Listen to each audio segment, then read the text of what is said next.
Good morning, and welcome to Coffee with Art. If you're upset with the two-party divide and how dysfunctional our political system is, then you're in the right place.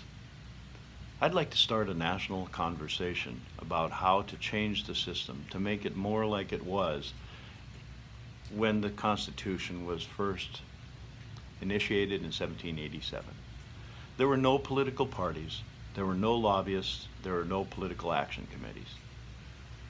These are the weeds that have grown in the cracks between the sidewalks, the concrete that was the Constitution of the United States, and they're breaking us up. The two-party divide is making us look silly in the eyes of the rest of the world.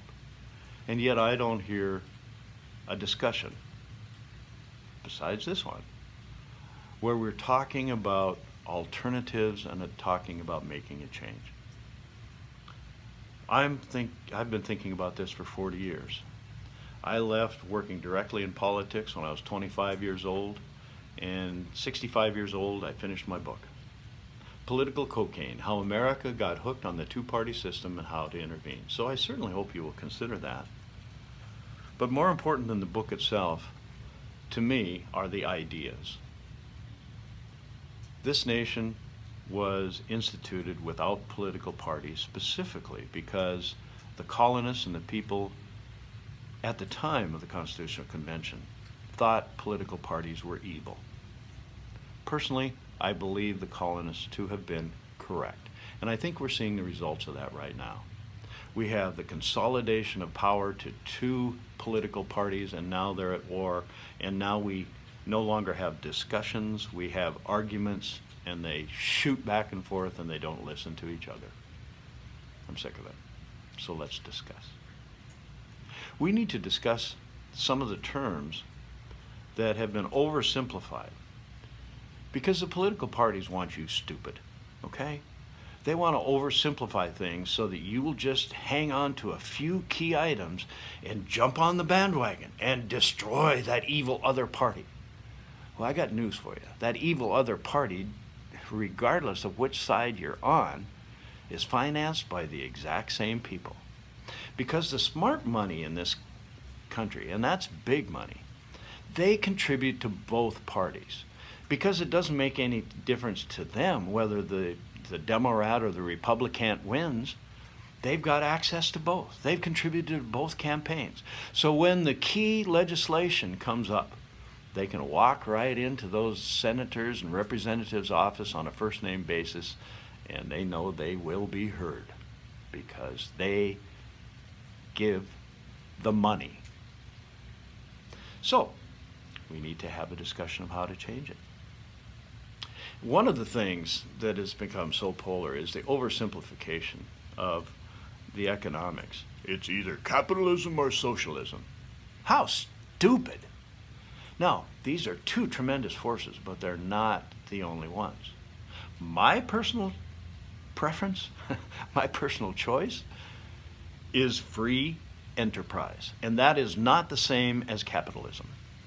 Free enterprise is the ability of individual citizens to freely enterprise. Think about that now.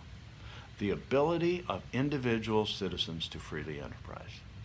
That's what I believe is the primary goal of America, is to give people sufficient freedom that they can enterprise freely as individuals. Now, is it possible for that to grow? Absolutely, I sure hope so. And can that grow into capitalism? Yes, it can. But they portray this myth that they are the same thing and there's a continuum and free enterprise and capitalism are the same. No. Capitalism has almost destroyed free enterprise in this country. Seriously. Remember when Main Street used to actually be owned by the people who ran the stores? Yeah, it's a fond memory. At that point, when they made money, most of the money was invested in the community. They knew their customers, they knew their employees, and we had communities in this country that were a wonderful place to grow up. Most of that is gone now. They want you to believe that a a corporate capitalist franchise is the same thing as a Main Street merchant, and it's not at all true. Because now you have all the investment of the capitalist franchise you have to purchase, then all of the franchise fees, all of the entertainment. But what happens is, if you or I, as a free enterprise, were to start a retail business to compete with those capitalist enterprises, how much money can we afford to advertise to let people know that we are there? Very little. Maybe we can advertise in the local paper. Maybe we can advertise in the local radio station. But the corporation can flood all markets. So regardless of where you turn, and people think that there's no significance to this. I fondly remember when my father used to take us traveling when I was a kid in the late 50s. And we always had to go to the local cafe because that was quality food. If there was a franchise, that was cheap and plastic. But what are people's attitudes today? Today, the independent businessman, the free enterprise business is considered suspect. And you have to find your favorite franchise to know you have quality. How sad. I believe it's destroying America, and it is the foundation of the two-party debacle. We limit the choices politically, but we got all kinds of choices when it comes to what we can buy. Let's change that. I hope you have a wonderful day today. Every day is a gift. That's why they call it the present.